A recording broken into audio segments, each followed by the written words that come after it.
Welcome to Still Becoming Women Unmuted, the podcast. I am your host, Dr. Julie Marty-Pearson, and I am very excited to be in a virtual room full of amazing women podcasters that I have met through podcasting. And so we are going to talk about women and community and how and why that is important, and even so much more as women podcasters. So I want to welcome Julie, Becky, and Amy all to the podcast. Thank you for being here. Thanks for having us. So I want to start with this question because I think the term community is used a lot and we reference it in a lot of different ways. So let's start the conversation with all of us. What does community mean to you? What does that mean when you hear that term? Julie, let's start with you. Yeah, I think community definitely has a deeper meaning for so many different of us, right? And for me, community is just a place where it's a soft landing place. It's a place where you can find your people. It's a group that kind of complements who I am as an individual. We don't have to agree or be the same, but it's a place where there's a role for everyone and everybody contributes. And again, doing business or life alone is very lonely. And many of us know that we can't do it alone. And this is a great place to be able to connect and have that mutual support. Be seen, be heard, be understood, which a lot of us sometimes feel that we're not seen or yet nobody gets us. And community is a place where someone does get us. Yeah, so much of what you said. Absolutely. But I love that you mentioned that community doesn't have to mean you're all the same or you all agree. Sometimes you're finding community and part of that community is difference and meeting different people and learning different perspectives. But yeah, I think being an online business owner, entrepreneur is very lonely and we all look for community for that. But also, podcasting can be very lonely, especially as hosts when we're doing a lot of it by ourselves. So, Becky, for you as a woman business owner, an entrepreneur, and a podcaster, what does community mean to you? I think Julie said it beautifully. I would just echo that and say that to me, what that really means is belonging. And I think belonging is so important. It's feeling spaces where you feel like you can feel some safety to show up as your full self. Again, that doesn't mean that we all have to be the same, but we all have to have some base level of shared value set where we can be in a room and feel safe to be ourselves. Yeah. Yeah, Agreed. that's a really important piece is safety, is belonging. Even if we're different or disagree, it's a safe space. I know I'm not going to be, we have our boundaries and they're appreciated and agreed to and listened to. I mean, I think and it's so much more. I think there's another level of that safety for us as women, especially when we're talking about difficult topics. What about you, Amy? What do you think of when you hear community? So I think that the definition of belonging and being seen is very common. I think that the sensation of being in community feels like an anchor or a tether. And the way I came to that was that anytime I've had a community where I've either left, like you graduate and you lose your academic community, or even if you leave a gym or a club, the feeling of being without that community is that feeling of instability or being untethered or unsure of what your connection to yourself or whatever. Because now community can be in a bunch of different things. Like it used to all just be people we saw in real life, but now you can have a community worldwide that it's your connection and it's that anchor. I like that word anchor. I think that's an important one because I think so many of us feel disconnected, feel overwhelmed by the world. Even going on social media can be a hard time these days. That anchor to safety, to belonging, to knowing who you are, to knowing who you can count on, who support you. And I think a lot of what we're talking about is also in business. It's very scary to start a business. It's lonely. You're doing all this work and it's like, is it working? I don't know. Who do I ask? We need to have those people that we can ask these questions, share these struggles with, right? And that's something that I have realized very early on in my entrepreneurial journey, but also in podcasting, because what I mean, I will be very honest, and I'm sure you all would probably agree with this, is I wouldn't be still podcasting if it wasn't for the community of podcasting Yeah, and absolutely. the 100%. communities I've found in podcasting. So, as a podcaster specifically, what are the ways community have helped you, or the ways you found community so that you do have that support? Who Well, wants to go I'll first? go because I've built community. That's generally been it's funny because I was just talking about this today. There's a quote from James Baldwin in this book I was reading that says, "The place in which I'll fit will not exist until I make it." And that's feels like it's sort of my Mm. life's philosophy at this point, which is I'll just build it because it's easier to build it sometimes for me as somebody who likes to build than to try and fit myself into the mold of some other community that just isn't quite it. And so when I started podcasting, it was really lonely. I did it for years. I can't even remember how many years, almost a decade before even thinking about community, not realize that like it just didn't occur to me, oh, there might be podcasting communities. And then when I started looking, I just had a really hard time finding a space that felt like what I was wanting, which was really about value set more than anything. So yeah, I built it myself. And what it's given me is encouragement, learning, support, just like venting and a place to like go and just sort of rest my weary head when I'm feeling overwhelmed or consumed by things or when I want to quit, the encouragement to keep going, marketing support as well. But that to me is sort of for me anyway, is sort of the bottom of the list. It's more about just having people who, as it is with anything that we do, it's like the idea of just having people who get it. Right. Because I have wonderful community of friends, personal friends. I have wonderful community family, but these are not people who podcast. So they just don't get it as try as they might. They don't understand some of the things when I'm talking about, you know, sponsorships or downloads or whatever. They don't necessarily understand. And they think of podcasting and the kinds they listen to, which might be an Amy Poehler. And that's not exactly my problems. So I just think it's, building it for myself and then having a space where I have people who get it that I can just turn to when I want to talk about this thing that not everyone understands.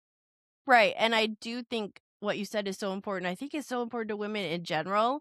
For me, it's always been like I have a husband, we've been married 20 years, been together almost 30, but my career was in higher ed. He never went to college a day in his life. So one, he didn't understand the world I was working in, let alone what I was dealing with. And there were probably sometimes he probably couldn't explain to you what I did. But that's okay. But I knew that he couldn't give me that support. I couldn't come to him with questions in that world, and I can't in podcasting. So a lot of what you're talking about, Becky, is us finding the people that are doing what we're doing or trying to do what we're doing and can be that person to ask a question or voice a frustration. And I think that's what a lot of us are seeking. And so all of us have kind of created it for ourselves too. What about you, Amy?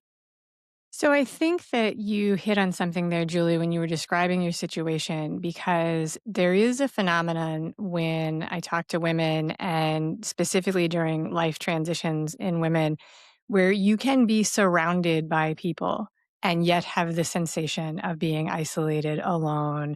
You can be very, very busy and people can really need you, but you may not feel supported or like people understand you. And it's a really, really weird thing. And I think that that's what drives a lot of us to seek community specific to creating things. It's tough work to come up with an idea and then put it out into the world for other people to see. It feels a lot like turning your skin inside out because you're putting it out there and people are going to read it and listen to it and watch it. And if you're lucky, people are going to tell you what they think about it. But that sense of having anybody else who is along the ride with you is there. So my search for community in podcasting in 2015, I felt like community lived inside Facebook groups. It was easy to find people inside that magic little meta universe.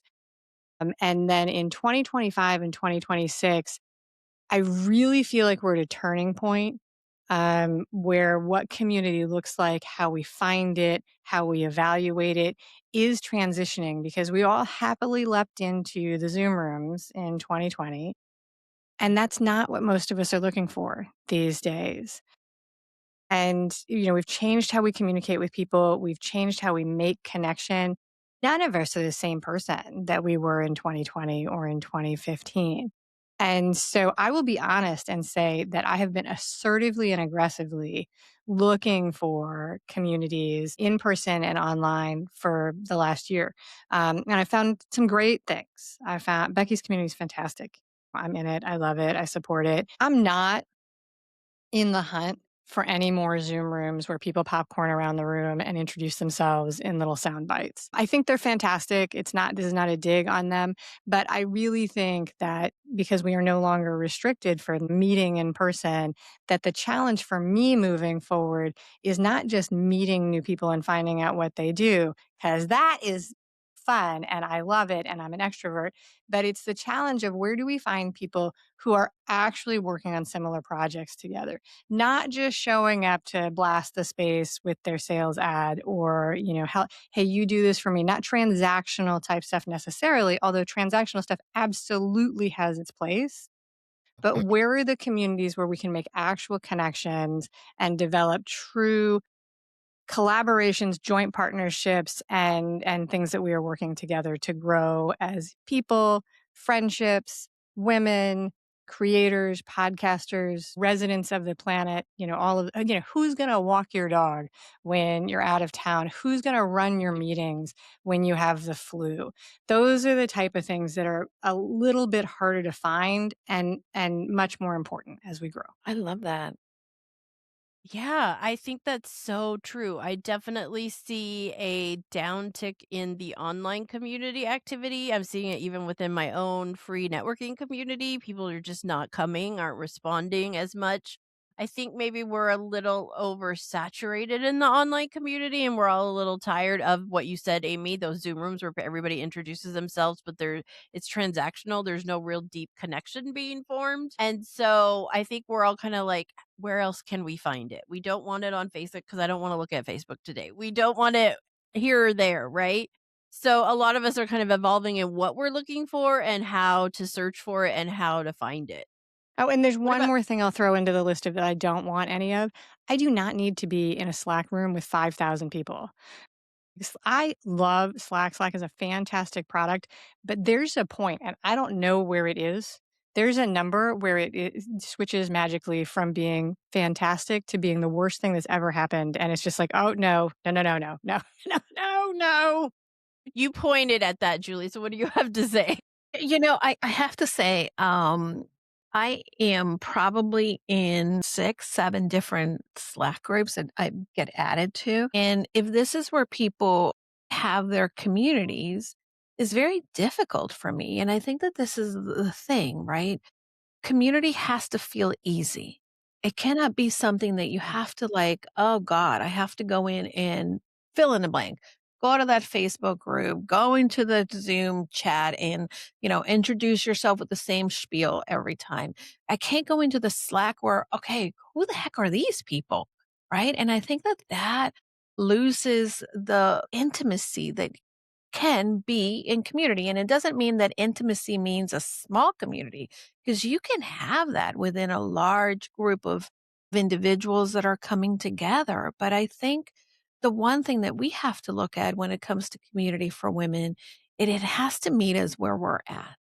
And it has to be just not only accepting in the place where we can land or the place where we have like-mindedness or learn from other people that are maybe different from us, but it has to be a place that it's a no-brainer, right? And I think that for me, right, again, what people will say, "Oh, join my thing and it's on Circle. Join my thing, it's in Slack. Join my thing." And I don't even know, like I don't even know where to go. Right. Listen, we have to find the different places that work for us as community builders to host these. But at the same time, we cannot make it overwhelming for other people, because if it's one more thing to do, then that individual is not getting anything out of that group. That individual is not getting the benefits of belonging, which is really what community should be about. And again, I think as someone who, from time to time suffers from FOMO, I do wanna be in everywhere, but I need to also be intentional, and I think that we need to make the decision. What is intentional for us? How does that translate to the communities that we belong to? In what places do we just say, that's not for me? Listen, you invite me into community in WhatsApp, you'll never see me because it's not my thing. I just Right. can't. So I think that's the other piece of the puzzle too. And I think that is the hard part, both from the perspective of a participant, but also as a builder, is Mhm. like choosing the platform when there are 20 different ones we could choose from. And they all do different things, school, Slack. I can't even think of all the ones at this point, but I was thinking in Mighty my head as you guys networks. were Right, talking. exactly. You want a Right. list? Yep. No, let's not Teachable, do that. Circle, Yes. Heartbeat. What are the Oh, others? I Oh, yeah, hadn't heard of that one. Telegram. Telegram, Oh my Discord. gosh. Discord. Oh, yeah. Yeah. No, too Substack. much. I mean, and some of us have our organizations in multiple places. Like I talk about it here and there and there. And I was thinking as you guys were talking, there's like 7 or 8 groups I'm a part of, whether it's a free or a paid, that I also then get email notifications every time something happens within the platforms too, which it's like I already have enough email. But we're still all coming to community for a reason, and we're all still seeking it despite the technology and the semantics of how that is created. And I think we've talked about, safety, belonging, and I know for me in creating it, it was seeing what I couldn't find. So kind of like what Becky mentioned, that, sometimes as creators, it's what we know we need or want and it doesn't exist, or at least we haven't found it. And so for me, a couple years ago, She Podcast still existed, and I went to their one-day event that was attached to Podfest a couple years ago, and that was great, but then that was, like, the last thing they kinda did before it really went away, and I'm like, we need this space for women."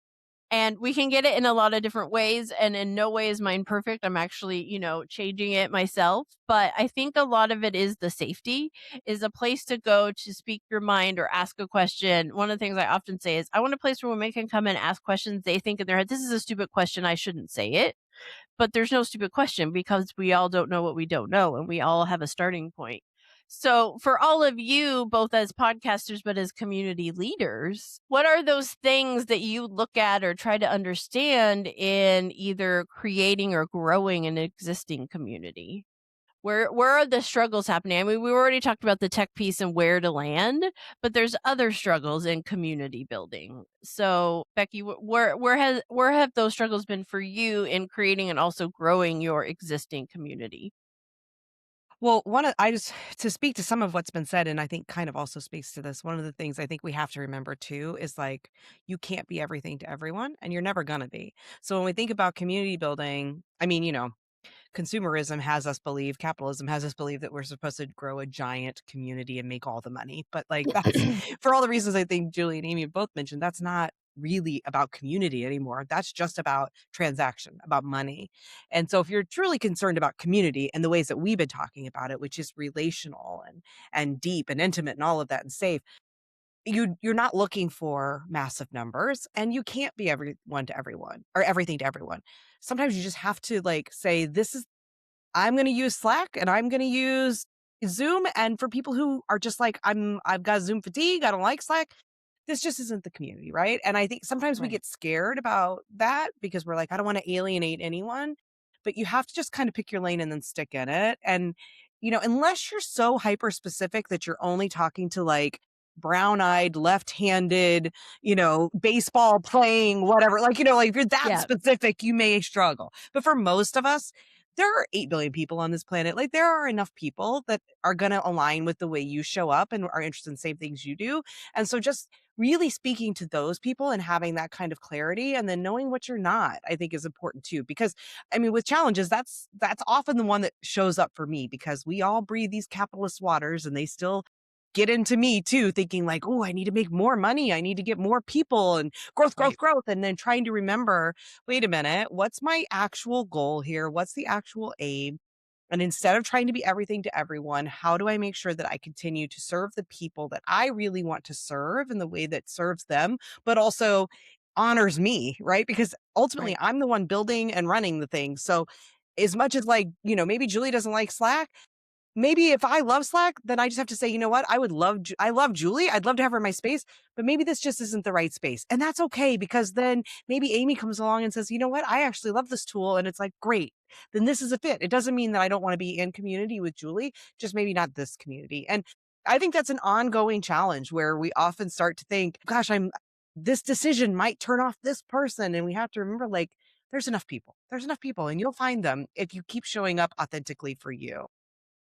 And that I think is probably the hardest part. And that's why I have a free community and a paid community. And I struggle with both for different reasons. But I think what you said is so important. As people, as community builders, as podcasters, we are not for everyone. Not everyone is going to like what we have to say here. Not everyone's going to like what I say in my own podcast. We have that there is a level of letting go you have to have as an entrepreneur, as a business owner, right? Not everyone's going to like you. You're not for everyone. And there are so many communities, not every community is right. But it is going back to doing what you need and what you want. And you know that some people need and being true to that. But there's also that purpose behind it. Building a community to make money versus building a community to build community. You can do both, but there's different reasons, right? So there's that balance too, I think. Yeah, one of the things that I did want to mention, and I think that this is a point that people miss a lot when it comes to community. And of course, I think it's in our DNA as women. We think we have to do it all. And I think the most successful communities are the ones in which the leader or the founder decides and says, this is my community, but it's also somebody else's community. And let me empower others to replicate me, right? Be the person who welcomes people, be the person who creates maybe a different conversation because I think that when we try to do it all, we're always going to come up short. And when people join our communities, they may not necessarily be ready to jump into a chat with a bunch of women in Zoom.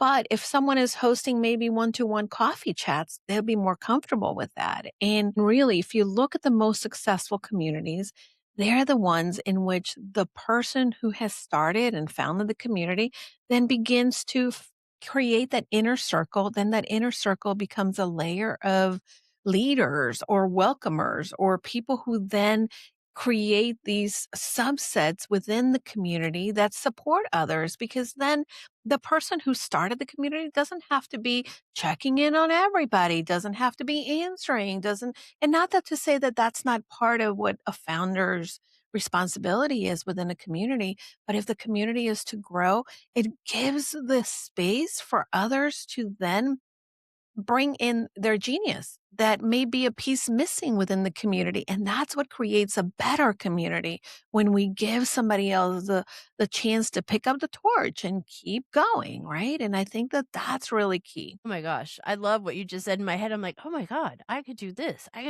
Like, I just thought of people in my community that I could say, hey, why don't you come in this month and teach this around what you do? And I think that I think every one of us builds community because of that. We want to empower more women. We all have a purpose in having more women do their thing, to share their story, own their voice, podcast, grow, whatever it is. But sometimes we get held up in the way it's supposed to be versus, wait, I get to decide how it is. So there's one thing that hasn't come up yet that I'd love to throw onto the pile. And that is that I think that the communities that stick the longest, there is an element of joy and fun. S'mores at the campfire when you go to the Girl Scout thing. There might have been a bunch of other things that were a lot of work, but s'mores make it better at the end of the day. And the other thing that I see a lot of, because community has become a buzzword that sometimes is a very pretty marketing message on top of making people do the work for a company. So back in the old days, if you needed tech support, you called and you asked somebody a question, they gave you an answer. Today, you join the forum for XYZ software company and you post it to the forum, and another person in the community gives you an answer, right? That's crowdsourcing the thing. And that kind of a community, it is a community, and I'm not throwing them under the bus at all. Like, they can be very, very effective, and I love them absolutely. But the communities that I am going to give to and grow with. I think that there's definitely a thing where the benefit of the community is solidly for the people who are in the community. And that can mean 1,000 different things, right? That can be a joke a day email that makes you smile in the morning, really. It can be very, very simple. But there are many, many people, community is a buzzword, loneliness, epidemic, all of those things. There are people out there who want to monetize loneliness and friendship. And that is a crazy thing. But it's there, it's out there. I don't have to tell you guys, you see it as much as I do. If I'm going to sign up to your super saver community, what's in it for me? Like there has to be a coupon or a joke or a place to go. I used to be a part of a company not a company, a community that actually failed shortly after the pandemic. And we had these in-person meetings once a month, and we got together and they had speakers and all of these things. I was consistently being reprimanded for talking with my friends in the back of the room. This is a problem in my life. I was like this in class too. It's me. Yeah. It's definitely me.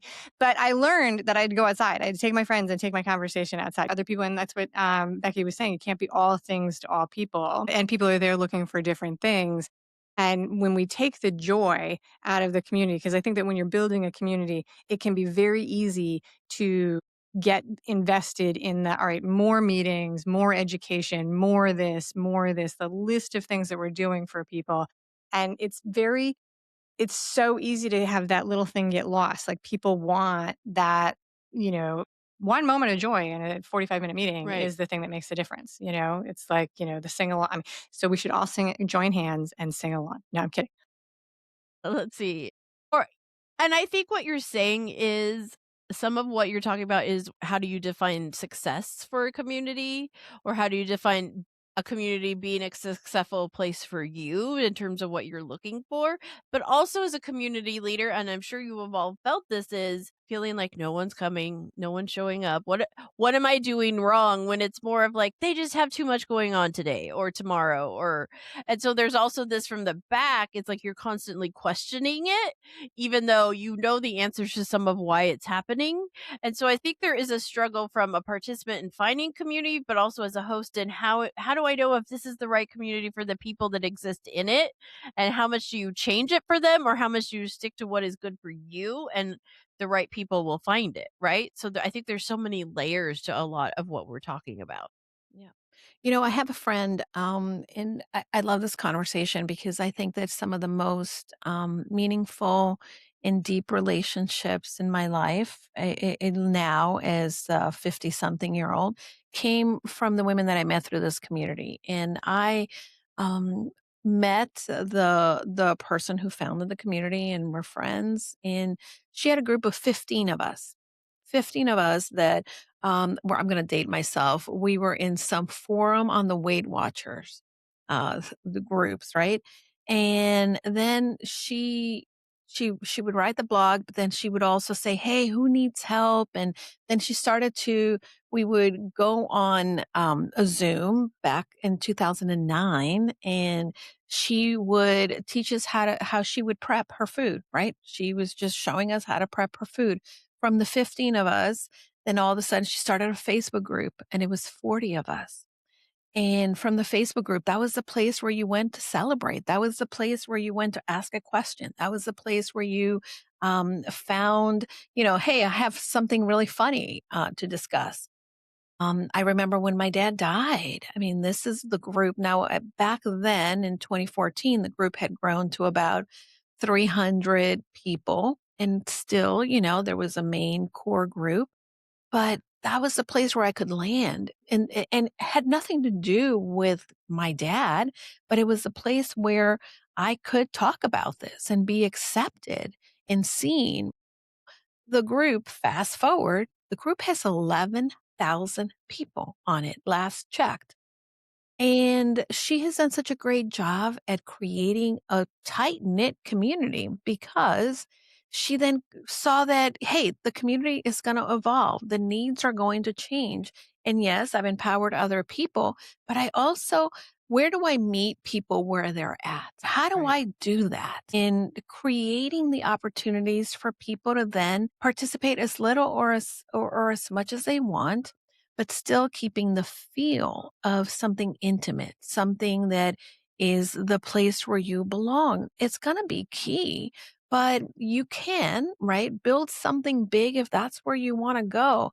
But understand that there might be some people that may not come along for the ride, and it's Right. fine because not everybody stays in your life for a lifetime. People come for a season, and be okay with knowing that people sometimes outgrow. Now, I will tell you, this community, do I pop in there every day like I used to in 2010, 11? No, not really.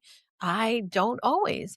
But I always know that, hey, if I want a resource, if I want to chat with someone, I can. And one of the things that my friend has, encouraged is, the offshoots of this community. I started my coaching and my business became successful because those community members then became part of my community.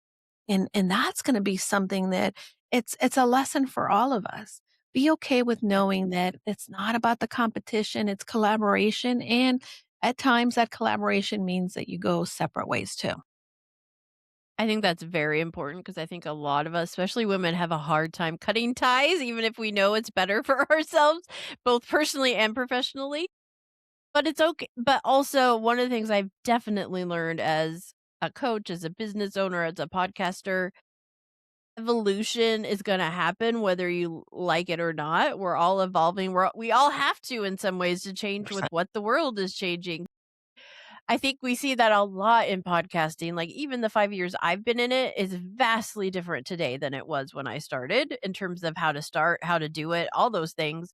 And so I think the community piece has evolved a lot. And with that evolution, a lot of us are seeing the desire ourselves and in others to get more in person again. Because yes, this online space is great. And I've made so many amazing connections and friends through it, but there is nothing like being in the room with people.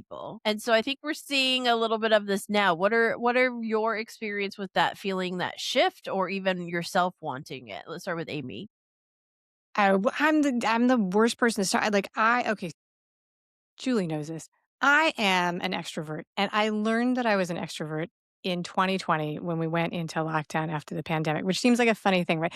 But I've always been a creative, and so I've always done projects that were like me writing or me editing or whatever, solo projects. So if you had talked to me in like 2018, I would have been like, "No, I like am fine by myself." Blah blah blah blah blah. True, true. But when you take the people away, I get a little crazy and I love Zoom and connecting on things, but I became very hyper attuned to the fact that even if I talk to people on screen every single day, by the end of the day, I was like, need. Some people were like, I need to go touch grass. I was like, I started talking to strangers in the neighborhood. I was like strong arming my family and being like, you must talk to me. Like I need people. So from like whenever we were allowed out of our cages, I was flying to where people would, do in-person things. And now very much I'm highly motivated. But it's this weird thing, this very weird thing where I am almost more likely to fly to Los Angeles than I am to drive across town for a happy hour. Like it's this very strange thing that I'm like, I'm 52. I'm not super into happy hours anymore, right? Like, so if you invite me to like a happy hour mixer, I'm like, what's the traffic situation? Is there parking? Right? Meanwhile, I will like hop on a train and go to Orlando or fly to California or, these kind of things. And so I'm very motivated to be in person and I'm looking for things that are fun. And I do think it's a really weird thing because I hear it from other people and I represent it myself. We're looking for these unicorn things where there's a wonderful combination of online connection and convenience and also spectacular in-person opportunities to do the things we want. And we all want it, but I will also say as an organizer, okay, well, that's a lot to ask from any Right. kind of organization. It's just, so that's where I am. There we go. Amy the extrovert has spoken. Well, I'll just bring the exact opposite Right. perspective because I am an introvert and 2020 proved to me just how introverted because I actually was like, I need the people in my home to leave because this is not isolated enough for me. It was too much peopling because I had people in my home. And I'm like, I could never get any alone time during the pandemic. And I was like, okay, I am really introverted. And Zoom for me is perfection. I think for introverts, it's like it gives me peopling without like the intimacy of peopling that can be very hard for me sometimes. I also have discovered, I think with perimenopause, the older I get, the less I want to be around people, just in general. So like and again, that's where it's like, you gotta do what works for you because I'm not going to build a community of in-person things because I don't want to do it. It would drain me. It would drain the life out of me. Might be what I could probably sell it. I don't want to do it. And so I just have to trust that there's enough people who like me, either because of necessity or because of the same desire I have, are willing to show up to Zoom meetings still. Right. And I think there are enough of those and that's okay. But again, that's, you got to do what you got, what's right for you. And I also think that the virtual is not gonna go away now that we know how easy it is and how convenient it is and so many things. But kinda like Amy, I'm not so much about my local, like, I like the events. I'll go to San Francisco, I'll go to drive to LA. I live in a state where I can go to a lot of different places very easily. But I am an introvert. That's where I get my energy, is alone, is one-on-one. My husband and I do not have kids. Our house is very quiet, and that is how we like it. Like, we actually will go somewhere and come home and be like, "Thank God." Like, that was a lot of noise and a lot of light and a lot of people, and but that doesn't mean I can't turn it on, and I have found that when it's right, that energy in person is needed. There's a collaboration, a connection that you can't get through the virtual, right? And so I know I do need that a few times a year, but I also know that when I leave the house now, I'm like, this is too much peopling. This is too much peopling for me. I need to go home. So what about you, Julie? How is that balance for you? Yeah, I am definitely an extrovert through and through, and I get charged by people. And the older I get, though, to Becky's point, I do find that maybe I'm not as keen as to staying up all night. So I think it's about, you know, finding the right balance. And I know that we don't usually like to use that word, but it is about saying, what is it that I need today? And sometimes, I'm in Zoom from 10 o'clock to 5 o'clock. And I'm okay with that. And sometimes I'm like, no, I need to go and sit at a Starbucks with my girlfriends and really figuring out when you need that. And for me, because I do like people, I do try to find the opportunities in which I'll say, "Hey, you know what? I haven't seen my girlfriends in a while. Let's go to the spa together." Or I haven't been to, an event in a while. Let me go ahead and start planning. When is my next retreat that someone is putting out? Or when is it that maybe I can, go across town and see the women that are business, ladies, and I'm going to go network. But I think that you have to sort of figure out where are the places that you want to be and figure out when is the right time for you to do it. And also, most importantly, when is the right time to kind of just sit at home with a book and not talk to anyone. Like you, I'm a childless, double income, no kids. And my husband and I'm I really jealous. got into our routine. We don't have a kid now, but we have an elderly parent living with us. And I find that, wait a minute, I need some solitude because I'm not used to having someone around me all the time, right? So really, this is where community provides me with maybe the opportunity to talk to like-minded individuals and also walk away and have a little bit of solitude as I go out, as I get myself together to not always be in the same spot. I Yeah, think that is I want to touch base on, I just want to clarify that my opinion as a person who has a lot of kids and they have friends and all of those things, there is a giant difference between the peopling that comes with small people who are like, mom, mom, mom, mom, mom, mom, mom, mom, mom, or the caregiving, whatever the version of that is, and the spa day with girlfriends. I am an extrovert, but like at the end of the day with my kids, I was like, all right, so if you touch me again, we're gonna have a situation. and I think that's so true because we all have it in different ways. Like, as Julie was talking, I was thinking, none of our parents live with us, but my 80-year-old mother is 20 minutes away and his parents are 20 minutes the other way. And, we are being the child free people, we are the ones that step in a lot of ways for the parents because other people have other things. And so there is this element of balancing all of it, whatever the demand is kids, parents, spouses, for me, a lot of fur animals. But it's also, I think, Julie had said this, but as you were talking about, I was thinking about, I saw this person I follow is writing a book. She's an animal advocate. I love her. And she's coming to LA for a book signing. And there was no question of if I had enough money, if I should do this, but I went and bought the ticket so that in 2 months I have something to look forward to for a night. Even though I'm going by myself, it's still going to be a public outing and something I'll get to interact with like minded people. And sometimes it is that, it is having that thing ahead of that we can look forward to, that we know we get to do certain things during. And that can be a part of that, finding that community, finding the places that will bring us joy and will help us and whatever that may be.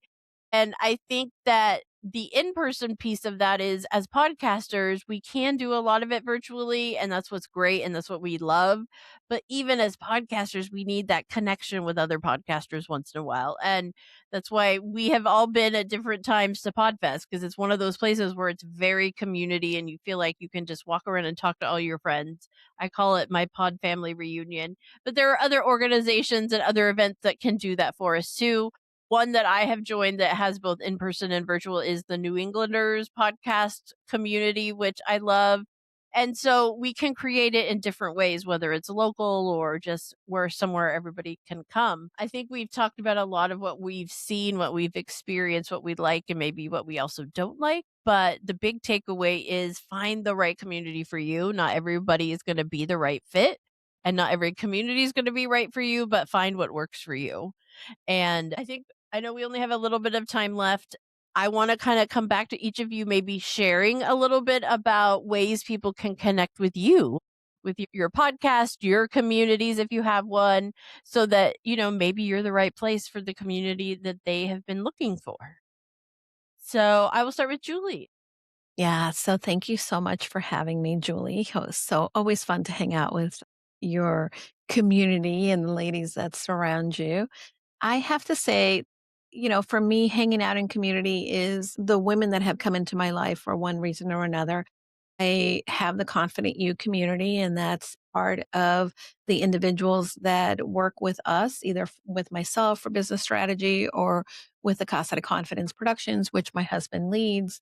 We find that we have become a group of individuals who collaborate, and there's no hierarchy, right? There's someone who is leading in different ways, and we're finding ways to collaborate with that person, and we create the space to lift each other up, to amplify each other's message, to share some of the best resources that we have so that we can all be successful. That can be, anytime that anybody wants to join, they can just let me know, hey, I'm looking for a community and you can come hang out with us. I host networking events. I also host a Monday co-working spot that even if you're not an official client, you can come and hang out Mondays, 11 a.m. Eastern time. And we get our work settled for the week. We kind of plan out, and this is a great place for you to connect with other people if you're looking to find other like-minded individuals. My podcast is Casa de Confidence, which is not to be confused with Casa de Confidence Productions. And that's my main podcast in which I interviewed some fantastic individuals, and both of you have been a part of it. And we share your journey to confidence and, what is it that you do to make a difference in this world? And how did you get here so that you can inspire others that may be sitting in the sidelines thinking, oh, I don't know if I could ever do that. I did start a solo podcast, and it's a daily podcast called Brave Moves Daily. And I committed to doing it for a year. And the reason I started this podcast is because many people tell me, oh, your husband, he does all the editing, or you've been podcasting for a long time and you have a successful podcast. You don't know what it is to start a new. And I wanted to show people that you have to just take the leap, do it imperfectly, and you can do it. And I'm also learning ways in which if someone is not looking to have someone edit their podcast or support them in that, I can, share the wisdom that I learned by doing this on my own. And that's Brave Moves. So those are my two shows. I love that. And I think, you mentioned confidence, and I think that is a through line for a lot of us in podcasting, especially women, that we've found some of our confidence through podcasting, through guesting, but we're also finding ways to inspire other women to find their confidence and to build it. And the community is a part of that. We're using community to build up our own and others' confidences too. Yeah, I'm so glad you were able to be here, Julie, and thank you Yay. for Thank having you me for on having your me. podcast, in your communities as well. Amy, what about you? Yay, me, my favorite topic, me. All right, so my name is Amy Stone. I'm the host of The Art of Imperfect Adulting. So that's my podcast that streams on YouTube and it's available on all of the audio platforms. I talk to women, adults, not all women, but a lot of women, about the choices they've made and impact those choices and decisions have had on the path of their lives. I love it. It's the best thing I do. I encourage people to tune in. And if you have a story to share, which everyone does, reach out. Let me know if you'd like to be a part of the show.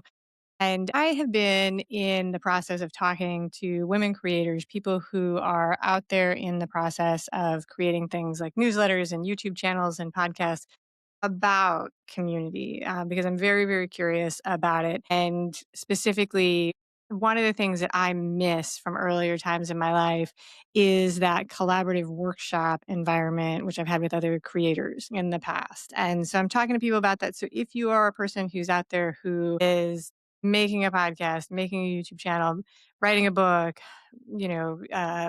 filmmaking, there's a lot of ways you can be a creator, right? And you want to talk to me about that, I set myself a goal, not quite as ambitious as Julie's goal of 100 daily live podcasts, but of 100 conversations, and I'm about a quarter of the way through. So I'm actively doing that.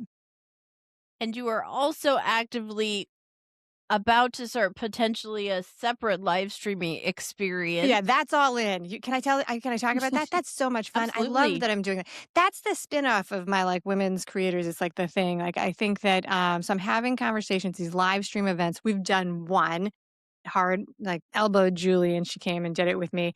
It was fun. The second test is this next week. And so it's a live stream and I bring women creators in and we talk about a topic. So last couple weeks ago, we talked about awards, podcast awards, which was hilarious and so much fun.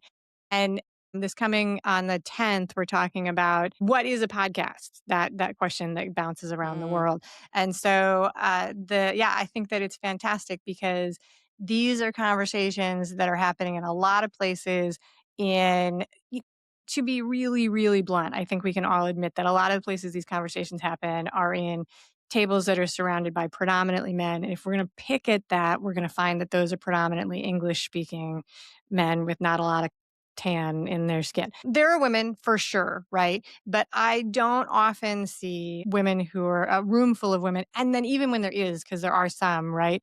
Those are going to be celebrities or professionals. And the issues with launching a production or creating a production are a little different, a little a tiny itty little. bit different if you're Reese Witherspoon Mhm, or if you're mhm. Amy Stone. And so, I think there's space for these amazing conversations from the people who are in the arena or the trenches, if you will. Yeah, and I agree, and I think that's why I have realized even in this podcast still becoming, it's becoming more panels, because I've realized that some of these conversations do need more than one or two perspectives. And I'll still be doing some solos and some interviews, I'm sure, but I think there's a depth in this panel of having multiple women with multiple perspectives on a topic. And all the panels I've had so far, especially the chronic illness, when we were like, after, we're like, we need to do this every week. We need to do that for ourselves, just to have people to share and talk to that understand that one thing that we're focused on, which, chronic illness is it's a whole other thing, but so is podcasting. Podcasting is changing every single day. We need a space for women to talk about that and experience it and share and support each other. So I think what you're doing is great, Amy, because you are talking about things a lot of us talk about individually. What is a podcast? How do I answer that when someone asks me that? Or, what are podcast awards? Like we talked and had a crazy fun conversation about. I think it's so important to create those spaces and to create them for women because we still are the minority. There are only like 35% of active podcasts are hosted by women, And women hosted shows have more women guests. Male hosted shows have more predominantly male guests, which means we are also less in guesting. So we need more of us because we need more voices. We need more different voices. And I think that's why we all love podcasting. And I don't think Becky's going to make it back. So I'm going to briefly say, Becky Mellencamp, thank you for being here. And if you want to learn more about her, check out her community, the Feminist Podcast Collective, which will be linked in the show notes. And definitely follow her and I'm blanking, Messy Liberation, I think is the name of her podcast. I apologize. I should have had that in front of me. But I want to thank all of you for being here and kind of sharing your perspectives. I know that the listeners got something worthwhile from it, and hopefully we will all come back soon and have another discussion. But thank you for being here and being a part of me. Thank you, Julie, Thank for you. hosting this. This was so good.